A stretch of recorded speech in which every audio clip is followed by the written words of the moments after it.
Beloved, welcome back to the shop. I have found that most of the phone mounts that are available on Amazon or wherever you buy are garbage. I have had so much trouble with them, losing phones, dropping phones, especially when you start mounting things to like boats or race cars or motorcycles. I'm gonna show you the best one. I've searched high and low, and it has brought me to this point. I have a whole graveyard of phone mounts that have failed. Let me show you the good one. All right, gentlemen, this is the good stuff right here. This is the quad lock. This is not a paid for video. I paid for this full price. I just like it. It is held up to hard enduro, which says a lot to me. So the basic system is, well, I guess the downside is you have to buy a proprietary case for your phone.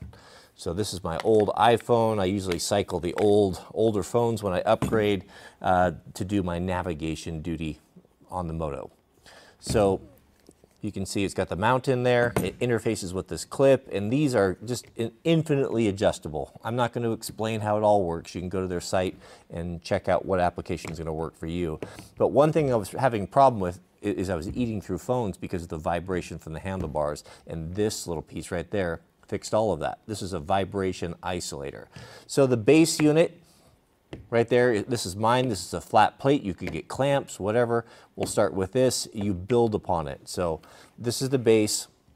This is the vibration isolator. The screws are retained, so you can't lose them. These have little rubber shocks on them, and it works. I've not lost a phone since I've been using it, and I've raced with this thing. It's super, super tough. And then you finish off with the clip. Let us proceed, gentlemen. As you remember last time, we installed the Mako 360. And this is the dashboard, which is pre-drilled, as I said, for all the different applications. You can do your quad lock on there. It's got holes for that. Your Garmin's, your Trail Tech's, doesn't make any difference.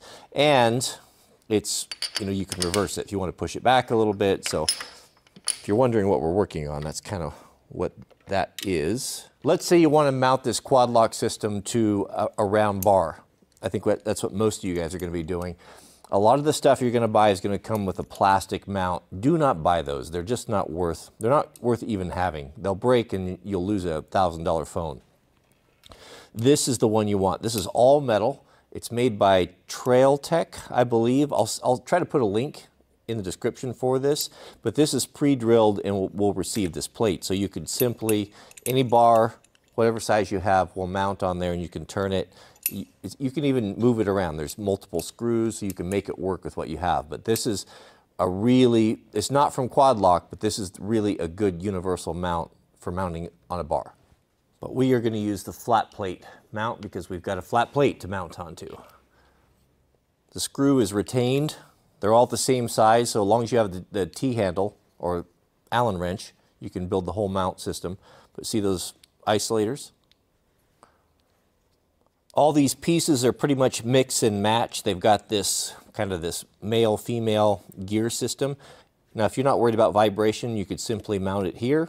And this tab is what releases the phone, so you can orient that however you want to. But we need to run the vibration isolator and then the top locking piece here. Now, if you're a right-handed person, congratulations, you'll live longer than left-handed people.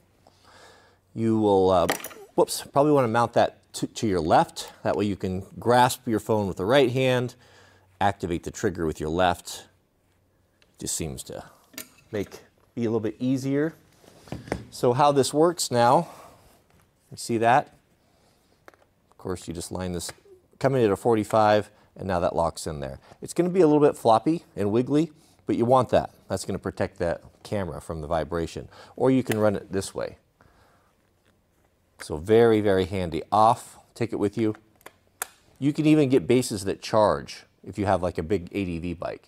For us, the phone has replaced all of the Garmin's and dedicated GPSs because the software is so much better. The interface is so much better. The touch screen, the brightness, just everything about it. So my favorite thing, my favorite software is Gaia, G-A-I-A.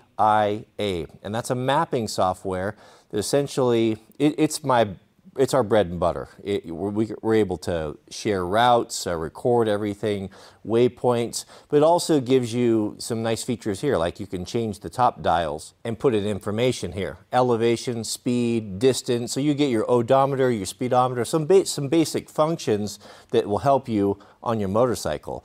And then those are always, when this orients, those are always listed at the top right there, and then all of your navigation and having your touch screen. And then you can also, you got a dedicated button right there, you can come off and take a photo. I take photos of waypoints because I'm visual, I remember things better. So having those features all there in whichever way you want to orient it is, it's an awesome dashboard. Isn't that a nice location? Right there, heads up, whether you're on the pegs, you can see it on the seated position. It's quickly, you can take it off if you need to go into a store, you want to take a photo, whatever you want to do.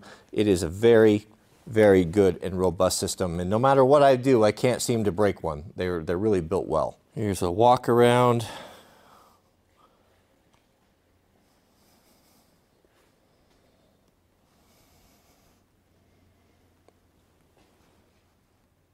I've been getting a lot of questions about how the cockpit is set up here and why I have the double lever. Well, I'll show you. It's the way we set up our bikes here. I don't have a foot brake on my bike. I don't like foot brakes. I like to have my rear brake on the hand. So what we do is this piece here, unfortunately, is not something you can buy. It's made here locally. It's an invention of a friend of mine that shares them very sparingly. And what it does is it gives you an extra place to mount an extra master cylinder. These are both, what we do is we take a KTM Brembo master cylinder and we turn it into a rear brake handle. And the reason why we use that over the brake is because it's much lower profile and we can stack these. Now I have a clutch up here. And then this custom piece here is what gives us the ability to have the double handle. So how I would ride with this is I have a finger on each one. So I have really good control having the brake up here, whether I'm up on the pegs or sitting, and I can actively work these together. But I run auto clutches, so this isn't as necessary as it would be for some. But that's what the double lever system is. This is a flow handle. I started running the flow handles last year for the first time, and I've fallen in love with these because, well, for one, it's unbreakable. Now I run a full wrap handguard that's not installed that protects it from that, but if you don't, no matter which way you crash, it moves every direction. You're not going to be able to break it, which is a common thing that can break. This is an upgraded Midwest, is it Midwest Industries?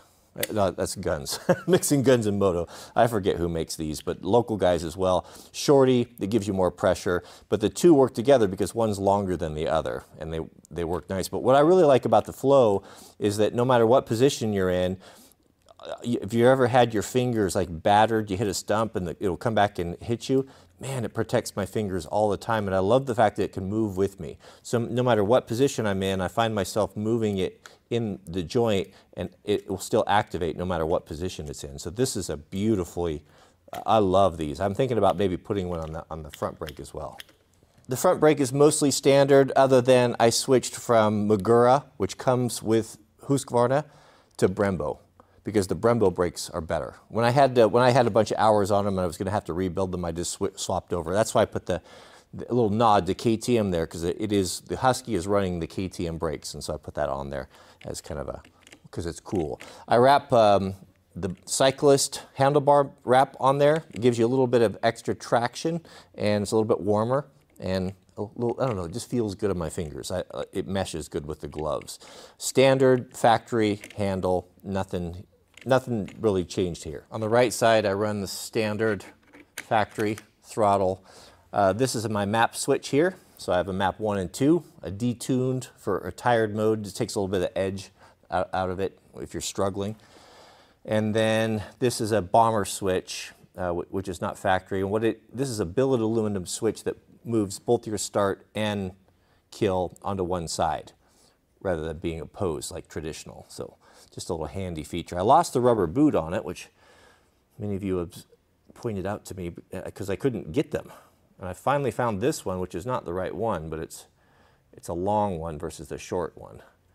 But as good as I can do until they come back in stock. And this is kill, and then this will be start. I'll show you this little gem of a headlight assembly. This was put together by my friends over at Moto Minded, I believe built this. All factory plugs. This is a direct plug right in, so it uses all of the factory features. You don't have to cut any wires. It's absolutely beautiful. So this is actually a KTM mask.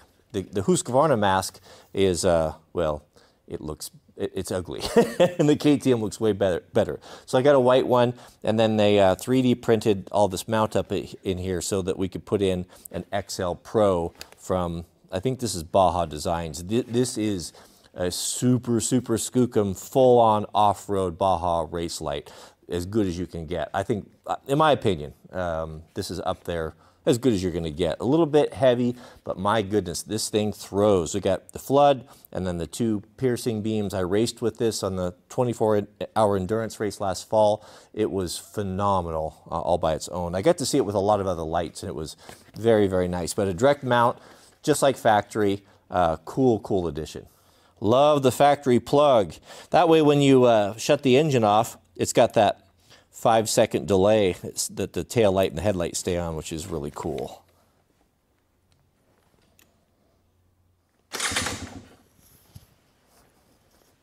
I love the Husky tail light, just square and simple.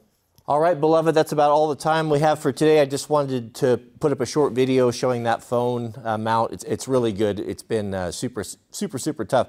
I actually had a bad crash last year where I had to put the bike down and right into a tree, and anyway, the phone mount survived. The phone was laying on the ground. It broke the rubbery piece. It broke 2 of the legs off, but it all snapped back together, and I rode it home and just bought a replacement piece. So it's proven to be very tough. I will be following another video up with Ironheart review. This is my Ironheart Rider's jacket. As you know, I'm a big fan of Ironheart selvedge Japanese denim, and they have their clothing is very motorcycle oriented. It's designed by a man that's very much into American motorcycle culture, and so a lot of the clothing reflects that. I've got a year with the denim rider's jacket, and I want to do a full review on that. It's a piece that it might work for you. It's an alternative to leather if you don't have the $1,200–1,500 to spend on a proper riding jacket, and I'll give you my personal testimony to that. So subscribe for that. May God bless you and your families. Please keep us in your prayers, and we'll see you all on the next video.